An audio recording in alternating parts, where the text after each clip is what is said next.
Welcome to the dark place. আজকের এই ভিডিওতে তোমাদের সবাইকে স্বাগত। আশা করি তোমরা সবাই ভালো আছো, সুস্থ আছো। ঘটনাটি পুরোটা শুনবে, ভালো লাগলে লাইক করবে ও কমেন্ট করে জানাবে। আর এরকম আরও সত্যি অলৌকিক বা ভৌতিক ঘটনা বা কোনো জায়গার অজানা কিছু ভয়াবহ ইতিহাস বা নানান আরবান লেজেন্ডসের ব্যাপারে শুনতে হলে সাবস্ক্রাইব করে আমার পাশে থাকবে। আমি আগেও তোমাদের সাথে শেয়ার করেছি যে আমি আর একটা চ্যানেলও খুলেছি, শ্বেতা কোলে ভ্লগস। তোমরা যারা এখনও ওই চ্যানেলটা ফলো করোনি প্লিজ গিয়ে দেখতে পারো, আশা করি ভালো লাগবে। ওখানে আমি অনেক ধরনের ভিডিও আপলোড করি, যেমন ইনস্ট্রুমেন্টস বাজানোর ভিডিও, আনবক্সিং ভিডিও, ডেইলি ভ্লগিংস ইত্যাদি ইত্যাদি। প্লিজ পাশে থেকেও সাপোর্ট করো। আজ আমি যে ঘটনাটা তোমাদের শোনাবো সেটা সত্যি আজকালকার দিনে বলতেও লজ্জা হয়। যেখানে সায়েন্স এত উন্নত, যেখানে মানুষ এত ঊর্ধ্বমুখী, এত মডার্ন, বাট স্টিল এই সবগুলো মানুষ এখনও ছাড়তে পারছে না। অসৎভাবে উন্নতি পাওয়া বা কারোর উপর হিংসা করে তাকে ক্ষতি করার জন্যই সাধারণত মানুষ এই সবের দ্বারস্থ হয়ে থাকে। হ্যাঁ, ঠিকই বুঝেছ, আমি ব্ল্যাক ম্যাজিক বা তন্ত্রমন্ত্র বা তুকগুণের কথাই বলছি। আমার সত্যি বলতে এইসবে আগে অত বিশ্বাস ছিল না, কিন্তু এখন চারদিকে অনেক রকম ঘটনা শুনছি, দেখছি, যেটার পর আমি বিশ্বাস করতে বাধ্য হয়েছি যে এইগুলো সত্যি এখনও আমাদের সমাজে হয় আর ভীষণভাবে ক্ষতি করে সবাইকে। এখনও মানুষ কুসংস্কারে আচ্ছন্ন হয়ে রয়েছে। আমি তোমাদের আগেও এরকম আমার বন্ধুর সাথে ঘটা মারাত্মক ব্ল্যাক ম্যাজিকের ঘটনা শুনিয়েছিলাম। যারা এখনও শোনোনি, ডেসক্রিপশনে দেওয়া লিঙ্কে গিয়ে শুনে নিতে পারো। আজ যে ঘটনাটা বলবো সেটা সত্যি ভয়ঙ্কর, সত্যি অপ্রীতিকর। যাদের নতুন নতুন বিয়ে হয়েছে, নতুন বউ যারা, আর যারা বিয়ে করবে খুব শিগগিরই, তারা এই ঘটনা শুনলে সত্যিই ভয় পাবে। আর এটা শুনে সতর্ক হয়ে যাবে, সাবধানে থাকবে।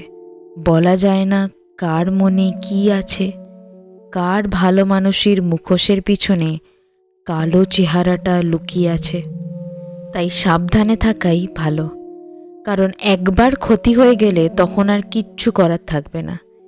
এরকমই এক সদ্য বিবাহিত মহিলার মারাত্মক ঘটনার কথাই আজ তোমাদের শোনাবো, যার একটু গাফিলতির জন্য এত বড় বিপদ ঘটে গেছিল। তাই সাবধানের মার নেই। চলো তাহলে শুরু করা যাক। আমাকে যেভাবে লিখে পাঠিয়েছে আমি সেইভাবেই তোমাদের পড়ে শোনাচ্ছি। সেই নতুন বউ লিখছে, আমার বিয়ের সবেমাত্র 1 মাস মতো হয়েছে। তখনও নতুন বউ ভাবটা কাটেনি। নতুন পরিবারে, নতুন জীবনের আনন্দে, মজায় বেশ ভালোই কাটছে। আমার শ্বশুরবাড়ি কলকাতাতেই, নিজেদের বাড়ি 3 তলা বাড়ি। আমরা থাকি দোতলায়, শ্বশুর শাশুড়ি 1 তলায়, আর উপরের তলায় থাকে আমার বরের দাদা, তার বউ এবং তাদের 2 ছেলে মেয়ে। আমাদের বাড়ির বাইরে বড় বারান্দা, সেখানেই 2টো জুতোর বড় বড় আলমারি থাকে।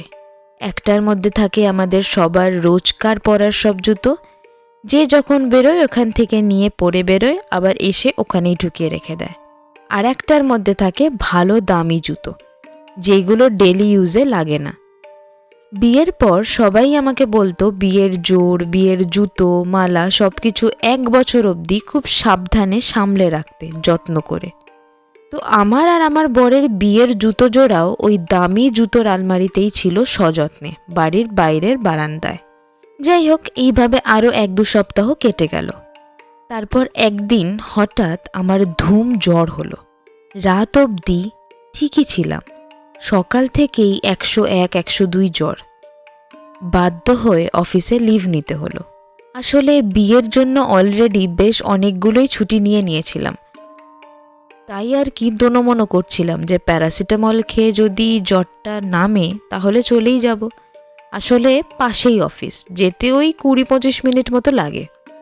কিন্তু তা আর কই হলো, প্যারাসিটামল খেয়েও জ্বর কমার নামই নিচ্ছে না। আমার বড় সেদিন আমার ওই অবস্থা দেখে ওয়ার্ক ফ্রম হোম নিয়ে নিল। অদ্ভুতভাবে সর্দি কাশি কিছুই নেই, কিন্তু হাই ফিভার, কমার নামই নিচ্ছে না। তারপর আমাদের ফ্যামিলি ডাক্তারকেই কল করে ডাকা হলো। সে এসে আমাকে ভালো করে দেখে বলল, সেরকম চিন্তা করার কিছু নেই, ওষুধ যেগুলো লিখে দিয়েছেন ওইগুলো খেলেই ঠিক হয়ে যাবে। ইতিমধ্যে আমার বর গিয়ে ওষুধগুলো নিয়ে এসেছে, আর এদিকে আমার শাশুড়ি মা আমার আর তার নিজের জন্য গরম গরম চা আর বিস্কিট নিয়ে এলো। তারপর দুজনে গল্প করতে করতে চা খেয়ে ডক্টরের দেওয়া ওষুধগুলো খেলাম। ওই আধা ঘন্টা পর দেখলাম ঘাম দিয়ে জ্বরটা ছাড়লো, কিন্তু শরীরটা খুব ক্লান্ত লাগছিল, মাথাটা যেন ভার হয়েছিল। তাই শুয়ে থাকতে থাকতে কখন যে ঘুমিয়ে পড়েছি বুঝতেও পারিনি। তারপর ভয়েতে হঠাৎ ঘুমটা ভেঙে ধড়পড় করে উঠলাম। রীতিমতো দরদর করে ঘামছিলাম আর হাঁফাচ্ছিলাম। সে কি ভয়! এমন একটা স্বপ্ন দেখলাম। হঠাৎ দেখলাম একটা ফাঁকা ধুধু জনমানব শূন্য কুয়াশাচ্ছন্ন রাস্তা। সন্ধে নেমে এসেছে, চারদিকটা হালকা অন্ধকারে ঢাকা পড়েছে, কোনো দিকে কিচ্ছু দেখা যাচ্ছে না। তারই মধ্যে দিয়ে আমি দৌড়ে যাচ্ছি, বারবার পিছনে তাকাচ্ছি, কিছুর থেকে যেন বাঁচার জন্য দৌড়ে যাচ্ছি আমি। কিছু যেন তাড়া করেছে আমাকে। ভীষণ ভয়েতে প্রাণপণে দৌড়াচ্ছি, সামনে কিছুই দেখতে পাচ্ছি না, অন্ধের মতো দৌড়ে যাচ্ছি। তারপর হঠাৎই আমার থেকে খানিক দূরে একটা কিছু দেখতে পেলাম মনে হলো। সেই কুয়াশার মধ্যে দিয়ে অন্ধকার ভেদ করে জ্বলছে দুটো গোল গোল চোখ, আর এক দৃষ্টিতে যেন আমার দিকেই তাকিয়ে আছে সেই জ্বলন্ত চোখ দুটো।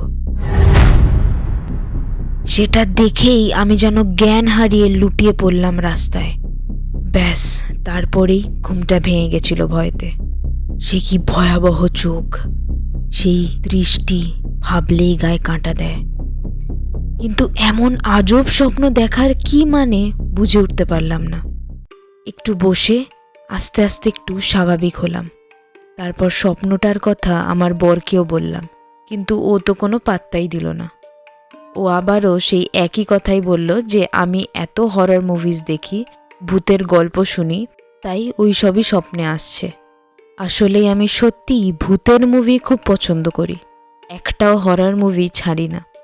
তারপর দুপুরের দিকে আরও একবার জ্বর এলো, ওই 101 মতো। জ্বরটা খুব উইক করে দিচ্ছে আমাকে, মানে শরীর থেকে যেন সব এনার্জি শুষে নিচ্ছে। এমনি ভাইরাল ফিভারে এতটা উইক লাগে না যেমন সেদিন লাগছিল। ওষুধ খেতে আবার জ্বরটা নামলো, কিন্তু মাথাটা বিশাল ভার হয়ে আছে, গা হাত পুরো যেন ব্যথা। রাতে তাড়াতাড়ি শুয়ে পড়লাম, কিন্তু লাভ বিশেষ হলো না। পরের দিন জ্বর না আসলেও শরীরটা এত অসুস্থ লাগছিল, সেদিনও অফিস থেকে লিভ নিতে হলো। দুপুরে খাওয়া দাওয়া সেরে ঘরে এসে একটু শুলাম। সেদিন বর অফিস গেছিল, তাই আমি একাই ছিলাম তখন ঘরে। ভাবলাম একটু ঘুমিয়ে নিই ভালো করে, শরীরটা একটু ছাড়বে, কাল তো আবার অফিস যেতেই হবে। ঘুম তো হলো বটে, কিন্তু আবারও ঘুম ভাঙল সেই অদ্ভুত ভয়ঙ্কর স্বপ্নে। ধীরপির করে উঠে বসলাম বিছানায়। দেখলাম চারদিকটা অন্ধকার। বুঝলাম বিকেল গড়িয়ে গেছে। তাড়াতাড়ি করে লাইটটা জ্বালিয়ে দিলাম। তখনও সেই স্বপ্নের রেশ কাটেনি, তখনও যেন বুক ধড়পড় করছে ভয়তে। আজকেও সেই একই স্বপ্ন। আমি ছুটে যাচ্ছি অন্ধকার কুয়াশাচ্ছন্ন রাস্তায়, কারুর ভয়েতে যে পিছন থেকে ধাওয়া করে আসছে। আর হঠাৎই আমার সামনে খানিক দূরেই সেই জ্বলন্ত চোখ ওত পেতে আছে। কিন্তু আজ সেই চোখ দুটো একটু বেশি জ্বলজ্বল করছিল আর বড় লাগছিল। মানে কালকের থেকে আজ একটু যেন দূরত্বটা কমেছে আমার আর সেই ভয়াবহ চোখ জোড়ার মধ্যে। মনে হচ্ছিল যেন কালকের চোখগুলোর থেকে আজকের চোখগুলো আর একটু সামনে এসেছে আমার। দূরত্বটা কমেছে। আমার মাথায় তখন ওই সবই ঘুরছে, যে এটা কেমন স্বপ্ন, কি করে সম্ভব, হুবহু একই স্বপ্ন, তাও আবার পরপর দুদিন। আর ওই চোখ দুটো, ওই জ্বলন্ত চোখগুলোই বা কার? আর কালকের থেকে একটু সামনে কেন দেখলাম স্বপ্নতে? এরকম কেন মনে হচ্ছে যে সেই চোখ জোড়া আমার দিকেই এগিয়ে আসছে? যাই হোক, তারপর বর আসতে সবটা বললাম, কিন্তু যথারীতি ও সেরকম গুরুত্ব দিল না। বলল শরীর খারাপ, স্ট্রেস নিচ্ছি, তাই হয়তো এরকম স্বপ্ন দেখছি। তার পরের দিন থেকে আবার শরীরটা স্বাভাবিক হতে অফিস যাওয়া শুরু করলাম। এইভাবে আরও 1-2 সপ্তাহ কেটে গেল। তারপর একদিন আবার এক অদ্ভুত ঘটনা ঘটল। সেদিন আমি অফিস থেকে ফিরে শুনলাম শাশুড়ি মা আর শ্বশুরমশাই একজন আত্মীয়দের বাড়ি গেছে, রাতে ফিরবে না। আর আমার বরের দাদা আর তার পরিবার এক বন্ধুর বিয়ে বাড়িতে গেছে, ফিরতে রাত হবে। তাই হিসেব মতো তখন বাড়িতে আমি একাই। আর বরের তো ফিরতে ফিরতে প্রায় 9টা বেজেই যাবে। তো আমি একটু ফ্রেশ হয়ে চাটা নিয়ে বসলাম। তারপর ঘরে এসে কানে হেডফোন দিয়ে ল্যাপটপে একটা হরর মুভি চালিয়ে টান টান হয়ে বালিশ নিয়ে শুয়ে দেখতে শুরু করলাম। ল্যাপটপটা পাশে রেখে আমি পাশ ফিরে শুলাম মুভিটা দেখতে। ঘরে ছোট্ট একটা বাল্ব জ্বলছে, ফলে আলো আঁধারিতে আরও বেশি ভালো লাগছে মুভিটা দেখতে। এক মনে মুভি দেখছি, হঠাৎই যেন হালকা কেঁপে উঠল খাটটা। মনে হলো কেউ যেন এসে খাটটাতে ধাক্কা দিল বা জোরে হেলান দিয়ে দাঁড়ালো। মানে কেউ যদি খাটে ধাক্কা দেয় একটু কেঁপে ওঠে খাটটা, ঠিক সেরকম মনে হলো। আমি তো ভয়ে চমকে গিয়ে ধড়মড়িয়ে উঠে বসে পড়েছি। চারদিকটা দেখলাম, কিন্তু না, কেউই নেই। না থাকাটাই স্বাভাবিক, কারণ সেই সময় বাড়িতে তো আমি ছাড়া আর অন্য কেউ ছিলও না। আর বর এত তাড়াতাড়ি তো আসবে না জানি। তাড়াতাড়ি করে লাইটটা জ্বালালাম। তারপর চংমং করে ঘরের চারদিকটা ভালো করে দেখলাম, কেউই নেই ঘরে, আমি একাই। তবে ওরম কেন অনুভূতি হলো? আমি পরিষ্কার বুঝতে পেরেছি কেউ যেন এসে দাঁড়ালো খাটের পাশে। গাটা ছমছম করছিল। অত বড় বাড়িতে আমি একা, ঘরে লাইট নিভিয়ে আবার ভূতের মুভি, তার উপর এরকম এক অদ্ভুতরে ব্যাপার, ভয় তো লাগবেই একটু। একবার বরকে ফোন করলাম। ও বলল অফিস থেকে বেরিয়ে গেছে, আসতে ওই 45 মিনিট মতো লাগবে। বলাই বাহুল্য ওই ভূতের মুভিটা তখন আর দেখার সাহস হয়নি। আলোটা জ্বালাই থাকলো, আমি কানে হেডফোন দিয়ে মোবাইল ঘাঁটতে লাগলাম। তারপর বর এসে ফ্রেশ হতে দুজনে ডিনার করতে বসলাম। আমি ওর উত্তর জানা সত্ত্বেও একবার ওই ব্যাপারটা বললাম, যেটা আজ বিকেলে ঘটলো আমার সাথে।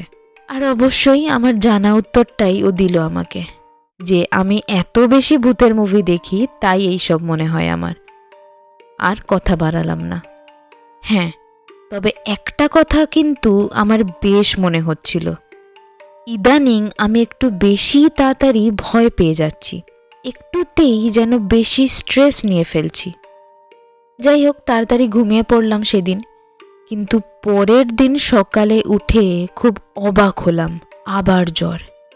আমার গা জ্বরে পুড়ে যাচ্ছে, 102 জ্বর। আমার কিন্তু এত ঘন ঘন জ্বর হতো না, কিন্তু এই 1-2 সপ্তাহ আগেই হলো আবার এখন। আর একইভাবে কোনো সর্দি কাশি নেই, শুধুই জ্বর, আর মাথাটা বিশাল ভার হয়ে আছে, যেন কত কিলো বস্তা মাথায় চাপানো। আবারও অফিস কামাই করতে হলো। ডাক্তারের আগের বারের দেওয়া ওষুধটাই খেলাম।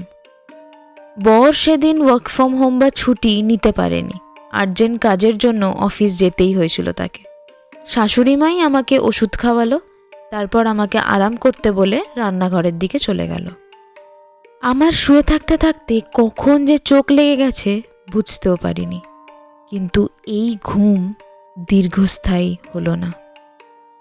ধড়পড়িয়ে উঠে বসলাম, বুক ঢিপ ঢিপ করছে আর দর দর করে ঘাম দিচ্ছে। ভয়তে জোরে জোরে শ্বাস পড়ছে। আবার সেই স্বপ্ন, ওই অদ্ভুত ভয়ঙ্কর স্বপ্নটা আবার দেখলাম আমি। আর এবার ওই জ্বলন্ত চোখ দুটো আরো উজ্জ্বল, আরো বড় দেখাচ্ছিল। শেষবারের থেকে এবারে সেই চোখ জোড়ার আর আমার দূরত্ব যেন আরো কমে গেছে। প্রত্যেকবার স্বপ্নতে সেই গোল গোল চোখ যেন ক্রমশ একটু একটু করে আমার দিকেই এগিয়ে আসছে। মানে স্বপ্নে দেখছি ওই চোখ এক জায়গাতেই দাঁড়িয়ে, কিন্তু আগের বারের থেকে আরো কাছে এসে গেছে সেই চোখ। আমি সত্যি এবারে আর সামলাতে পারিনি। চিল্লিয়ে শাশুড়ি মাকে ডাক দিলাম, মা, ও মা, শুনছো? তাড়াতাড়ি একবার এসো। আমার ডাকে শাশুড়ি মা দৌড়ে এলো। আমি সাথে সাথে হাঁপাতে হাঁপাতে ওনাকে সবটা বললাম। আগের দুবার আর আজ নিয়ে 3 বার যা যা দেখেছি স্বপ্নে সবটা বললাম। আর এটাও বললাম যে আমার যখনই জ্বর আসছে বা আমি অসুস্থ থাকছি তখনই আমি এই স্বপ্নটা দেখছি। তবে উনি আমার বরের মতো উড়িয়ে দিল না, ব্যাপারটা সিরিয়াসলি শুনল। কিন্তু সত্যি বলতে এর ব্যাখ্যা তো কিছুই নেই। কি আর করা যাবে একটা স্বপ্ন নিয়ে? স্বপ্নতে মানুষ হাবিজাবি অনেক কিছু দেখে, খারাপ ভালো দুইই দেখে। আর এরকম অনেক স্বপ্নই আমরা বারবার দেখি, সেটাও আমি জানি। কিন্তু কেন জানি না এই স্বপ্নটা যেন কেমন অন্যরকম লাগছে। দেখলেই যেন ভয় শিউরে উঠছি। মনে হচ্ছে সত্যিই যেন কেউ আমাকে ধাওয়া করছে, কেউ তাড়া করে বেড়াচ্ছে আমাকে, আর আমি কোনো বিপদের সামনে এগিয়ে যাচ্ছি। তারপর আরও বেশ কয়েকদিন কেটে গেল, কিন্তু এই ভুতুড়ে জ্বর আমার মাঝে মধ্যেই আসতে থাকলো। কোনো সর্দি কাশি ছাড়াই এই জ্বরটা আসতে থাকলো। আর দিন দিন আমার শরীর যেন ভেঙে যাচ্ছিল। সবাই দেখে বলছিল যে কোনো কিছু হয়েছে নাকি। চোখ মুখ দেখে মনে হচ্ছিল যেন কোনো অসুখে ভুগছি অনেক দিন ধরে। আর যত দিন যাচ্ছে সেই স্বপ্ন যেন ভয়ঙ্কর রূপ নিচ্ছে। সেই জ্বলন্ত চোখগুলো যেন ক্রমশ আমার সামনে এগিয়ে আসছে, বড় হতে থাকছে, আর আমার ভয় যেন বাড়তেই থাকছে। আমার এরকম শরীরের হাল দেখে একদিন বর আর শাশুড়ি মা খুব চিন্তিত হয়ে ডাক্তারের কাছে নিয়ে গেল আমাকে, যে বারবার কেন জ্বর আসছে, শরীর ভেঙে যাচ্ছে। এই কদিনে অনেকটা অসুস্থ হয়ে পড়েছি আমি। তারপর ডাক্তার দেখে কিছু টেস্ট দিল, সেইগুলো করানোও হলো। কিন্তু না, সবই নর্মাল, খারাপ কিছুই আসেনি। সত্যি কেউ আমরা বুঝে উঠতে পারছিলাম না যে আসলে আমার সাথে হচ্ছেটা কি, কেন হচ্ছে, কারণটা কি। আমার মাও এইসব শুনে আমার শ্বশুরবাড়ি এসে আমার সাথে কিছুদিন থাকতে চাইল। আমি যেতে পারতাম, কিন্তু বেকার অফিস ছুটি নিতে হবে, তাই মাকেই আমার কাছে ডেকে নিলাম। মায়ের ওই দুপুরের দিকে আসার কথা ছিল, তাই আমি তাড়াতাড়ি সেদিন অফিসের জন্য বেরিয়ে গেছিলাম, যাতে আমি তাড়াতাড়ি বিকেলের মধ্যে ফিরে মায়ের সাথে দেখা করতে পারি। কিন্তু তার মধ্যেই যে এরকম দুর্ঘটনাটা ঘটে যাবে ভাবতেও পারিনি। আমি যথারীতি অফিস চলে গেছি। সব আর্জেন্ট কাজ তাড়াতাড়ি সেরে নিচ্ছি, যাতে আমি তাড়াতাড়ি বেরিয়ে যেতে পারি। তারপরে সবে দুপুরে লাঞ্চ করে উঠেছি, দেখি মায়ের কল এলো। বুঝলাম মা চলে এসেছে বাড়িতে, তাই কল করছে। ফোনটা ধরে আমি কিছু বলার আগেই মা খুব উত্তেজিত হয়ে হাঁফাতে হাঁফাতে আমাকে যা বলল, শুনে তো আমার মাথায় বাজ ভেঙে পড়ল। ভয় বুকটা ধড়পড় করছিল। কি করে হলো এটা? এবার কি তবে সত্যি বড় বিপদ ঘটতে চলেছে? মাথা কাজই করছিল না। কি করব না করব ভেবেই উঠতে পারছিলাম না। তারপর মায়ের কথা মতোই তাড়াতাড়ি সব গুছিয়ে নিয়ে যত তাড়াতাড়ি সম্ভব অফিস থেকে বেরিয়ে পড়লাম। কিন্তু বলে না, ভাগ্য খারাপ থাকলে কিচ্ছু করার থাকে না। অঝোরে বৃষ্টি শুরু হলো, মানে ঝমঝম করে মুষলধারে বৃষ্টি। ছাতা তো মানবেই না জানি, তবুও ছাতাটা খুলে নিলাম। এত জোর বৃষ্টি হচ্ছে, এত বড় বড় ফোঁটা পড়ছে, চারদিকটা কিছু দেখাই যাচ্ছে না, পুরো সাদা হয়ে আছে চারপাশটা। না ব্যাগ থেকে ফোনটা বের করতে পারছি, না কোনো গাড়ি ঘোড়ার চিহ্ন মাত্র দেখতে পাচ্ছি। তাই এখন পাই ভরসা, যত জোরে পারলাম পা চালালাম। আগেও বলেছি আমার অফিস থেকে বাড়ির ডিস্টেন্স হেঁটে ওই 20-25 মিনিট মতো। কিন্তু তারপরেই সেই ভয়ঙ্কর সাংঘাতিক ঘটনাটা ঘটা শুরু হলো। হঠাৎই মনে হলো যেন পিছনে আমার সাথে সাথেই কেউ একটা আসছে আমারই গতিতে। প্রথমটা আমি অতটা গুরুত্ব দিইনি, কিন্তু কিছুক্ষণ পর থেকে বুঝলাম যে আসছে সে আমাকেই ফলো করছে। মানে আমি জোরে হাঁটলে সে জোরে হাঁটছে, আমি আসতে হলে সেও আসতে হচ্ছে। রাস্তায় জলের উপর দিয়ে হাঁটলে তো আওয়াজ হয়, সেখান থেকেই ব্যাপারটা বুঝতে পারলাম। 2-3 বার পিছন ঘুরে দেখারও চেষ্টা করলাম, কিন্তু না, কাউকেই কিন্তু দেখা যাচ্ছে না, সেটা বৃষ্টির কারণেই। এবার আমার ভয় লাগা শুরু হলো।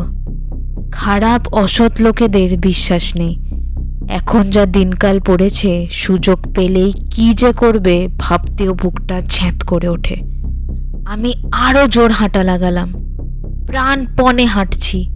সামনের দিকে কিছুই কিন্তু দেখতে পাচ্ছি না, এক প্রকার অন্ধের মতোই হেঁটে চলেছি। তার সাথে ফোনে একটু আগে মায়ের বলা ওই মারাত্মক অদ্ভুত কথাটাও মাথায় ঘুরছে।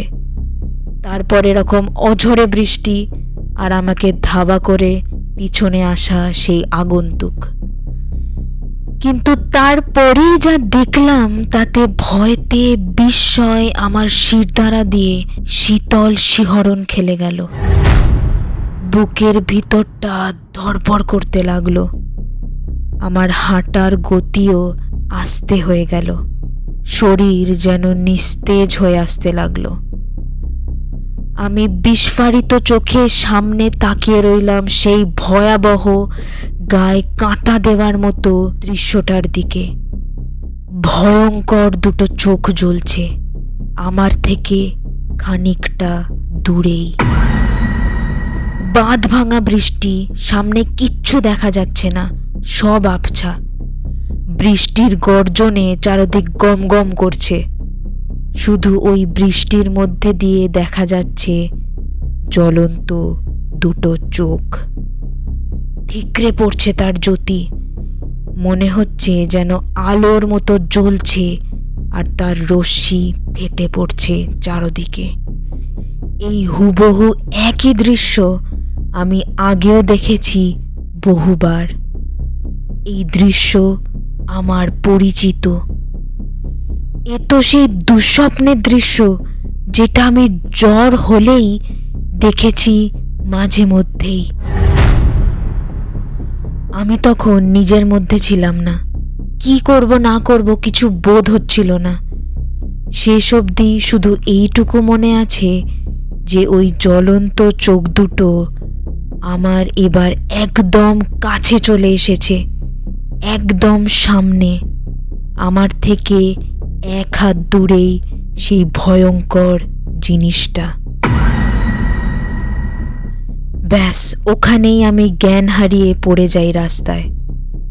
তারপর যা যা ঘটেছে পুরোটাই আমার শোনা। আচ্ছা, এবার আমি তোমাদের পরিষ্কার করে পুরো ব্যাপারটা বলছি। জানি তোমাদের অনেক প্রশ্ন ঘুরপাক খাচ্ছে, সব এবার ক্লিয়ার হয়ে যাবে। আমার মা যখন দুপুরবেলা আমাদের বাড়িতে আসে, মানে শ্বশুর বাড়িতে আসে, আমি তো অফিসে বলেই ছিলাম তোমাদের, তো শাশুড়ি মা তাড়াতাড়ি দরজা খুলে দেয়, আর ওই জুতোর আলমারিতে জুতো খুলে রেখে ভিতরে আসতে আমন্ত্রণ জানায় আমার মাকে। মা তো অত জানে না কোন আলমারিতে রোজকার জুতো থাকে আর কোন আলমারিতে দামি জুতো। তো আমার মা দামি জুতো রাখার আলমারিটা খোলে, জুতো রাখবে বলে। মায়ের জুতোগুলো ঢুকিয়ে রেখে বন্ধ করতেই যাবে, তখনই তার চোখে পড়ে সেই অদ্ভুত জিনিসটা। মা দেখে যে আমার বিয়ের জুতো জোড়ার মধ্যে থেকে এক পাটি জুতো সেখানে নেই। মায়ের দেখে একটু অবাক লাগে। সে ভাবে যে হয়তো আলমারির মধ্যেই কোথাও এদিক ওদিক হয়ে গেছে। তাই ভালো করে যখন দেখতে যায়, তখন তার চোখে পড়ে আরও একটা অদ্ভুত জিনিস। আমার বরের বিয়ের জুতোর মধ্যে থেকেও এক পাটি জুতো গায়েব। মানে দুটো করে জুতোর মধ্যে দিয়ে একটা করে দুজনেরই বিয়ের জুতো সেই আলমারি থেকে উধাও। এটা দেখেই মায়ের একটু খটকা লাগে। সে এবার ভালোভাবে ঘেঁটে ঘেঁটে আলমারিতে দেখতে থাকে, আর আমার শাশুড়ি মাকেও ডেকে কথাটা জানায়। শাশুড়ি মাও খানিক অবাক হয়, কারণ আলমারি তো সবসময় বন্ধই থাকে, আর কেউ যদি চুরি করবে বলেও নেয় তবে তো সে পুরো জুতো জোড়াই নিয়ে যাবে। একটা নিয়ে তার কি লাভ? আর দুজনেরই জুতোর একটা করে চুরি করবে, এতে কি লাভ তার? সেখানে তো আরও দামি দামি জুতো ছিল, তবে শুধু বিয়ের জুতো দুটোই কেন নিল? কুকুরের কাজ হলে তো আলমারি ঘাঁটা থাকবে, এদিক ওদিক হয়ে থাকবে সব জুতো, ফলে সেটাও না। সব জুতো পুরো জায়গায় গুছানো, শুধু ওই জুতোরই একটা করে নেই। দেখেই মনে হচ্ছে কেউ যেন জেনে বুঝেই ওখান থেকে তুলে নিয়েছে। মা আর শাশুড়ি মায়ের দুজনেরই ব্যাপারটা সুবিধের বলে মনে হয়নি। ওরা এবার পুরো আলমারিটা ঘাঁটতে গিয়ে যা দেখলো, তাতে ওদের ভয়ে বুক শুকিয়ে গেল। ওরা আলমারিটা ঘাঁটতে গিয়ে দেখলো এক কোণে একটা লাল কাপড় পড়ে আছে, এবং তার চারপাশে কিছু ফুল আর সর্ষে পড়ে আছে। শাশুড়ি মা লাল কাপড়টা খুলতেই ওরা শিউরে উঠল। সেই লাল কাপড়ের মধ্যে একটা সিঁদুর মাখানো পাতিলেবু। দেখেই শাশুড়ি মা হাত থেকে লেবুটা ফেলে দিল। ওদের আর বুঝতে বাকি রইল না যে আসলে ঠিক কি কি ঘটছে এই কদিন ধরে। তখনই তাড়াতাড়ি ওরা ঘরে ঢুকে গিয়ে মা আমাকে আর শাশুড়ি মা আমার বরকে ফোন করে সবটা বলল। ওই যে অফিসে আমার মা কল করে উত্তেজিত হয়ে ওই কথাগুলোই বলছিল, এবং সে এটাও বলেছিল যে সে নিশ্চিত এই কারণেই আমার সাথে এই কদিন ধরে এরকম সব অদ্ভুতুরে জিনিস ঘটছে। বারবার জ্বর আসা, শরীর খারাপ হওয়া, ভয় পাওয়া, আর সেই দুঃস্বপ্ন দেখা। কোনো বড় বিপদ আমার জন্যে অপেক্ষা করছে, যে কোনো সময় খারাপ কিছু ঘটতে পারে। তাই যত তাড়াতাড়ি সম্ভব আমাকে বাড়ি চলে আসতে অনুরোধ করে। সেই জন্যেই আমি তাড়াহুড়ো করে তখন অফিস থেকে বেরিয়ে পড়েছিলাম। কিন্তু তখনও এটা বুঝতে পারিনি যে রাস্তায় আমার সাথে ওই মারাত্মক ঘটনাটা ঘটতে চলেছে, আর সেই ভয়াবহ স্বপ্নটা সত্যি হতে চলেছে। তারপর তো তোমরা জানো যা হলো। ওই যে পিছনে যে কেউ আসছিল, আমার মনে হয়েছিল সেটা সত্যি কেউ কি আসছিল, নাকি আমার মনের ভ্রম মাত্র, সেটা আজও অজানা। আর ওই যে বড় জ্বলন্ত দুটো চোখ, সেটা আর কিছু না, গাড়ির সামনের হেডলাইট ছিল। বৃষ্টির মধ্যে ওই আবছায়াতে বুঝে উঠতে পারিনি যে ওটা গাড়ি আমার দিকে এগিয়ে আসছে। আর গাড়িটাও বুঝতে পারিনি যে আমি ওইভাবে দাঁড়িয়ে পড়ব গাড়ির সামনে রাস্তার মাঝে। এমনিই এত বৃষ্টি হচ্ছিল, কিছু বোঝাই যাচ্ছিল না। ব্যাস, মরতে মরতে বেঁচে গেছি সেদিন। ভাগ্যিস মায়ের ফোনে বলা কথা মতো আমি আমার অফিসের মন্দির থেকে একটু পুজো করা ঠাকুরের ফুল সাথে নিয়ে নিয়েছিলাম। আমার তো বিশ্বাস সেটাই আমার প্রাণ বাঁচিয়েছে। জানি এটার কোনো যুক্তি নেই, সবই আমার মনের বিশ্বাস, তবুও আমি এটাই মানি যে ঠাকুরই আমাকে বাঁচিয়েছে। মা আমাকে ফোনে বলে দিয়েছিল নিজের সাথে কিছু ঠাকুরের ফুল নিয়ে নিতে। জানি শুনতে খুবই অদ্ভুত লাগছে, খুব বেশি অবিশ্বাস্য লাগছে, কিন্তু এটাই সত্যি। গাড়িটা ঠিক আমার এক চুল আগে এসে থেমে যায় ভীষণ জোর ব্রেক চেপে। আমি তখন অজ্ঞান হয়ে রাস্তায় লুটিয়ে পড়ে আছি। তারপর সেই গাড়ির ড্রাইভারই আমাকে ওই গাড়িতে তুলে নেয়, চোখে মুখে জল দিয়ে আমার জ্ঞান ফেরায়, তারপর ভালোভাবে আমাকে বাড়ি পৌঁছে দেয়। আমার তো অবস্থা তখন শোচনীয়। আমি মূর্তির মতো সোজা হয়ে বসেছিলাম গাড়িতে, কোনো বোধই ছিল না তখন আমার। আসলে ও আমাদের পাড়ারই ট্যাক্সি, আমাকে প্রায় দিনেই দেখে অফিস যেতে, তাই চেনে আমাকে। ভাগ্যিস চেনাশোনা ড্রাইভার ছিল, ভাগ্যিস ভালো লোক ছিল, নয়তো চুরি করে চলে যেতে পারত, বা ওরমই রাস্তায় ফেলে রেখে চলে যেত। তারপর বাড়ি পৌঁছে আমাকে ওরকম অবস্থায় দেখে তো মা আর শাশুড়ি মা আরোই ভয় পেয়ে গেছিল। সাথে সাথে বরকেও কল করে বাড়ি চলে আসতে বলল, এবং আমার থেকে সবটা শুনলো যা যা ঘটেছে রাস্তায়। তারপর তো বর আসতেই ওকেও সবটা বললাম। ও শুনে হতবাক যে এইসব কি ঘটছে, এগুলো সত্যিই হচ্ছে, তাও আবার নিজেদের সাথে ঘটছে। বিশ্বাস করতেও অসুবিধা হয়। পরের দিন তো পুরোহিত মশাইকে সবটা জানানো হলো। সে সবটা শুনে এটাই বলল যে ওই বিয়ের জুতো কালা জাদু তন্ত্রমন্ত্র করার জন্যই কেউ নিয়ে গেছে, এবং সেই কারণেই আমার সাথে ওরকম সব জিনিস ঘটছিল। শরীর খারাপ হচ্ছিল, ভয় পাচ্ছিলাম ইত্যাদি। আর সব থেকে বড় বিপদের ফাঁড়াটা কেটে গেছে ওই যে গাড়ির ধাক্কায় আমার প্রাণহানির সম্ভাবনা ছিল, সেটাই। তবে ওই স্বপ্ন কেন আসতো বারবার, যে বিপদটা ঘটছে সেটা সংকেত দেওয়ার জন্য, সতর্ক করার জন্য, নাকি ওটাও ওই তন্ত্রমন্ত্র ফলেই আসতো, তা এখনও অজানা, এখনও রহস্য। অনেক চেষ্টা করা হয়েছে, খোঁজা হয়েছে, কিন্তু কে যে এত বড় সর্বনাশ করতে চাইলো আমার, কার এত বড় সাহস হলো বাড়িতে ঢুকে জুতো নিয়ে যাবে, সেটা আজও আমাদের কাছে অজানা। আজও ভাবলেই ভয় হয় যে আমাদের এত বড় ক্ষতি করতে চেয়েছিল, সে হয়তো এখনো আমাদের মধ্যেই আছে, আবারও সুযোগ খুঁজছে আঘাত করার, আবারও ওত পেতে আছে নতুন করে বিপদ ঘটাবার। এখনো মনটা খুঁতখুত করে জানবার জন্য যে আমি কার কি ক্ষতি করলাম যে হঠাৎ আমার এত বড় ক্ষতি করতে চাইলো কেউ। আর তার থেকেও বড় কথা হচ্ছে, আমার বরের জুতো কেন নিয়ে গেছিল? ওর তো কোনো রকম কোনো সমস্যা হয়নি, নাকি এখনো ওর কোনো ক্ষতি করার চেষ্টা করেনি ওরা? আমারটা ব্যর্থ হলে তারপর হয়তো ওরটা করবে, এরকম কোনো মতলব আছে? এইসব ভেবে এখনো ভয় থাকি আমি। যদিও অনেকগুলো দিন কেটে গেছে, আমার বা আমার বরের কারোরই আর কোনো সমস্যা হয়নি। আমার শরীরও এখন একদম ঠিক, বারবার জ্বর বা সেই খারাপ স্বপ্ন কোনোটাই আর হয় না। কিন্তু মনের গভীরে এখনো যেটা ভয় সৃষ্টি করে, তা হলো সেই জুতো জোড়া কিন্তু এখনো সেই ব্যক্তির কাছেই আছে। আবার কোনো রকম ক্ষতি করার চেষ্টা করবে না তো সে?